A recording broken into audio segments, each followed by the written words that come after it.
Assembly ఎన్నికల్లో ఘన విజయం సాధించిన తర్వాత విపక్షం నుంచి పెద్ద ఎత్తున వలస వచ్చేందుకు నేతలు ఉబలాట పడుతున్న టీడీపీ అధిష్టానం మాత్రం ఆచితూచి అడుగులు వేస్తోంది. రాష్ట్రంలో దాదాపు అన్ని నియోజకవర్గాల్లో బలమైన నేతలుండడంతో పక్క పార్టీ నుంచి ఎరువు తెచ్చుకోవడం అవసరమా అనే ధోరణిని ఇన్నాళ్లు ప్రదర్శించింది. అయితే కొందరు ఈ విషయంలో మాత్రం టీడీపీ హైకమాండ్ ఆలోచనలు భిన్నంగా ఉండడంతో వారి చేరికకు రైట్ చెప్తోంది. మరోవైపు గ్యాప్ ఉన్న చోటే వలస నేతల్ని చేర్చుకోవాలని మిత్రపక్షం జనసేనకు కండిషన్ పెడుతున్నట్టుగా చెప్తున్నారు. మొత్తానికి ఈ లెక్కన ఎన్నికలలో ఘోర ఓటమితో చాలా మంది వైసీపీ నేతలు కూటమి పార్టీల వైపు చూస్తున్నారు. కానీ కొద్ది మందికి మాత్రమే టీడీపీ జనసేనలో చేరేందుకు గ్రీన్ సిగ్నల్ లభిస్తోంది.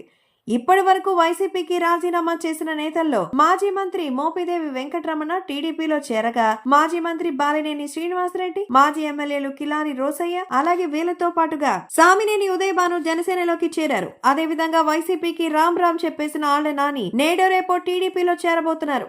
ఇదే తోవలో మాజీ మంత్రి అవంతి శ్రీనివాసరావు, మాజీ ఎమ్మెల్యే గ్రంథి శ్రీనివాసరావు ఏ పార్టీలో చేరాలో తేల్చుకోలేక వెయిటింగ్ లో ఉన్నారు. అయితే టీడీపీలో చేరేందుకు నేతలు ఎక్కువగా ఆసక్తి చూపిస్తున్న నియోజకవర్గ స్థాయిలో ఖాళీ లేకపోవడంతో అందరికీ ఒకే చెప్పడం లేదు టీడీపీ. కానీ కొందరి విషయంలో వెంటనే నిర్ణయాలు తీసుకుంటోంది. వీరి చేరికకు స్థానిక నేతల అభ్యంతరం చెప్పకుండా జాగ్రత్తలు తీసుకుంటోంది. ఉమ్మడి గుంటూరు జిల్లాలో బలమైన నేతగా గుర్తింపు పొందిన మోపిదేవి గోదావరి జిల్లాలో ప్రధాన సామాజిక వర్గానికి చెందిన ఆళ్ల నాని విషయంలో ఇలాంటి జాగ్రత్తలు తీసుకుని పార్టీలో చేర్చుకునేలా అడుగులు వేస్తోంది టీడీపీ. మోపిదేవి రాజ్యసభ సభ్యత్వానికి రాజీనామా చేసి పార్టీలో చేరారు. ఆయనతో పాటు రాజీనామా చేసిన మిగిలిన ఇద్దరు ఎంపీల సభ్యత్వాన్ని తిరిగి పునరుద్ధరించిన కూటమి మోపిదేవికి ప్రత్యేకమైన ఆఫర్ ఇచ్చినట్టుగా చెప్తున్నారు.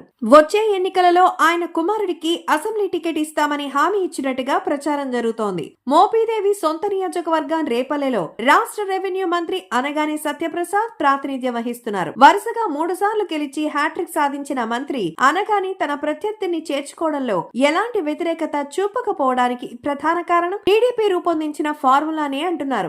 వచ్చే ఎన్నికల నాటికి నియోజకవర్గాలు పెరుగుతాయని, పెరిగిన చోట మోపిదేవికి అవకాశం ఇస్తాము అంటూ అనగాని చెప్పడంతో ఆయన తన రాజకీయ ప్రత్యర్థి విషయంలో ఎలాంటి అభ్యంతరం వ్యక్తం చేయలేదని చెప్తున్నారు. ఇదే ఫార్ములాతోనే ఏలూరులోనూ వర్కౌట్ చేశారు అంటున్నారు. ఏలూరు మాజీ ఎమ్మెల్యే ఆళ్ల టీడీపీలో చేరతామంటే అక్కడ కేడర్ తీవ్రంగా వ్యతిరేకించింది. భవిష్యత్తులో ఏలూరు రూరల్ నియోజకవర్గం ఏర్పాటే అవకాశం ఉండడంతో ఆళ్ల చేరిక అనివార్యమని కేడర్ కు నచ్చచెప్పింది అధిష్టానం. దీంతో ఆళ్ల చేరికకు లైన్ క్లియర్ అయింది.